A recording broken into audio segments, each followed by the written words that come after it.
হাই friends, কি খবৰ? আশা কৰোঁ আপোনালোক সকলোৰে ভাল। মই আয়ুষ, আপোনালোকে চাই আছে MLD ক্ৰিয়েশ্যন।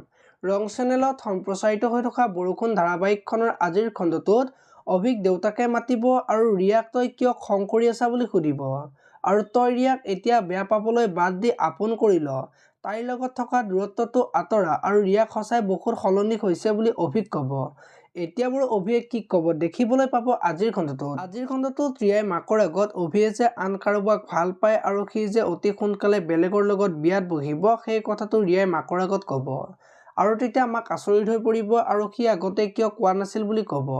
আৰু এটা কথা তুমি সঁচাকৈ সলনি হৈছা যদি তেতিয়াহ'লে এটা কথা ভালদৰে বুজিছা, শত্ৰুতা বা হিংসাই পৰিৱৰ্তন আনিব নোৱাৰে বুলি ৰিয়াক ক'ব। ইফালে আকৌ ৰিয়াই কোৱা কথাখিনি আজি মাকে অভিক সুধিব আৰু তেতিয়া অভিয়ে ৰিয়াৰ ওচৰত যাব আৰু তুমি এইবিলাক কিয় নাটক কৰিছা বুলি ক'ব আৰু তেতিয়া ৰিয়াই বিশ্বাস কৰা মই একো নাটক কৰা নাই বুলি ক'ব।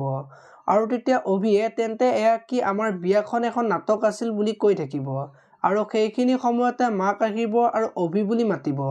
এতিয়া বাৰু মাকে অভিক কিবা ক'ব নেকি দেখিবলৈ পাব আজিৰ খণ্ডটোত। আপোনালোকে বৰষুণ ধাৰাবাহিকখন চাই কেনেকুৱা পায় কমেণ্ট কৰি জনাব।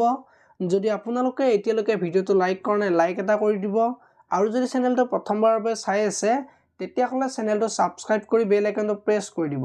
ধন্যবাদ।